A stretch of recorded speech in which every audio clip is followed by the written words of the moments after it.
All right, kids. Go ahead. Little clash. Louisiana beer reviews. We're looking at the 2018 edition of Founders Harvest Ale. 7.6% alcohol, and the IBU's on the other side, right? IBU's a 70. It's a 7.6% alcohol, bottled on September 20th, 2018. So this is approximately 2 months old. Yeah. This is a wet hop, which means that you should get this favorable hop residency up front, and then taste depthness. Our brew house looks more like a greenhouse, as thousands of pounds of wet hop cones arrive within hours of being picked. An impossibly aromatic and bright IPA bursting with fresh pine, melon, and citrus notes. Right. Yeah, we're gonna see about that. It's been years. So we've had this in other beers that claim to be wet hop in different areas of the United States. This one is from the Michigan region. I do believe the one that we weren't too favorable was from an area called Chico. We won't name the name of the brewery, but it's in Chico, California. Either California or North Carolina. This is in this. Or North Carolina. This is in the state of Michigan. Okay. I've been to Michigan and I've bought a lot of beer in Michigan. All right. If you hear that Jeep sounding thing, that's the United States Postal Service. All right. Whoa. Oh man, we're getting in the shadow. Serious head on mine. Yikes. It's the same amount of beer. Hello. But I got a head on mine. Sorry about the shadow. I didn't realize we were in the shadow. You get more beer than I do because of the head. to the east. I'm not really concerned with the shadow because I don't want my eyes burnt out by the scorching sun. Okay. All right. So I like the sun. All right. Okay, let's check this out. I'm going to have to give mine a minute. We could talk more about the beer. It's slightly hazy. It's golden. It's a very slight haze on it. Oh, but wait, there's an incredible amount of powdery sediment throughout. Yeah, I'm not seeing that. I'm seeing it, and but I'm more in the light. That must. And it's a slightly off-white head. Yeah. It smells fantastic. Time to smell it. Here we go. Oh man, does it smell good? It's like pale barley malt. Hop resins, hop oil. You can smell the hop. Hop oil. Oh yeah. It smells really, really pleasant. Very floral. Yeah. Oh yeah. It's pretty. We got the same amount. I just got more foam. I don't know why that happens sometimes. Must be the way the beer comes out and the way the air goes into the bottle. Are you quite sure that's the same amount?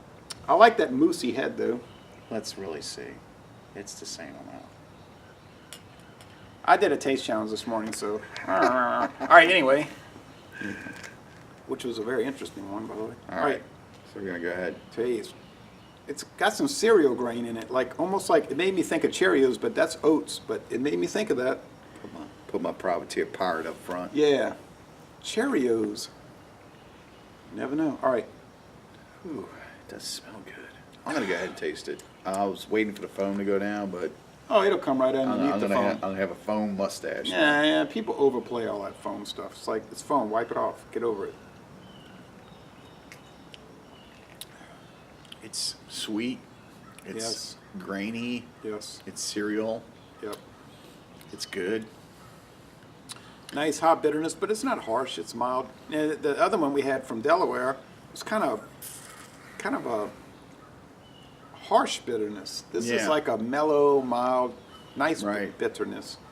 It doesn't say on the bottle what hops they use. It just gives a big old bragging story about how they make it. I'll check it out. I'll look it up. It just says American hop. Yeah, probably Northwest. I don't know if they generally give a I do notice recipe.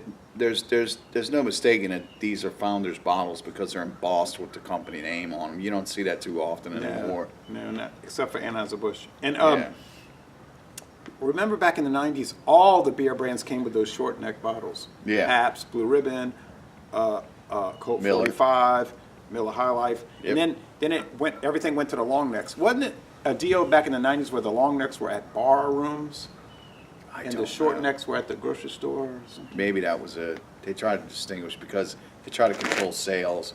It has to do with discounts being bought by bigger players in the market. Yeah, and then around 1998, they all went to long necks. Yeah. And then the short necks were gone. All right, anyway.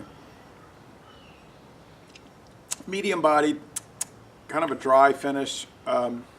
It's kind of standard. Like, if you're saying, oh, I want a whole new experience, this is going to be it's going to change my life, it's going to be a paradigm shift. No, it's just a really good, solid, hoppy ale, India Pale Ale.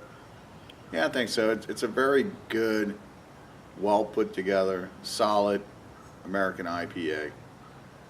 And if you're looking for a juicy haze You gotta- bomb, you gotta- this ain't going to work. You get a pleasantness on the bitter note. I mean, there's sweetness there that kind of marries with it. The alcohol's Yeah. kind of non-existent. The IBUs are right there where it should be. So this is very well put together. As far as wetness or the wet hop goes, I think 2 months into this beer, it's probably faded. Because that's something that we get. I'll never forget one time we had made a trip to Broussard, to the little parish brewery to see what that was all about before it came way out of control and everybody had to go get their beer. And while we were there, we picked up fresh Envy. Just came off of their bottling line that day. And I'm telling you, you want to talk about a fresh hop? I have yet to get an Envy outside of that brewery that's bottled on that date that has that little, I call it like a little tinge of a hop. That as you're drinking it, you can taste the hop, and then it just kind of melds. And it was one of the most fantastic beers I'd ever had from that company. Yeah, and so I'm thinking about what you're saying. So if there was a big rush to get the hops off the vine into the production of the beer, then consequently there should have been a rush. Same beer, But 2 then- weeks later, it was missing. Yeah, but It was gone. I'm talking about the wet hop. So yeah, the wet hop. There should have is been a rush definitely to gone. drink it. So really, we wanted to drink this in September I'd say probably 30 days. at the most. Yeah, or 2 weeks. 2 weeks sounds like the optimal time for a wet hop. But for something that's probably past its prime, I still say it's an A beer. Oh, it's delicious. I'd give it an A. I'd give it an A on the low end, but I'd still give it a mid-range A. Like a 94. Okay. If we'd have had it, 2 days after it was brewed, we might be giving it a 96. Yeah. If we had it right off the production line, we probably would have gave it a world class. Yeah, and I know you don't like Bud Light, and we've beat that horse to death. The dead horse, we've beaten it. But when I was there in Houston at their brewery, they let me drink some of the Bud Light out of the finishing tank. It's way better out of the tank. Oh yeah, anything that's fresh brewed is way better. That's why if you go to like one of these home brew association things, way better.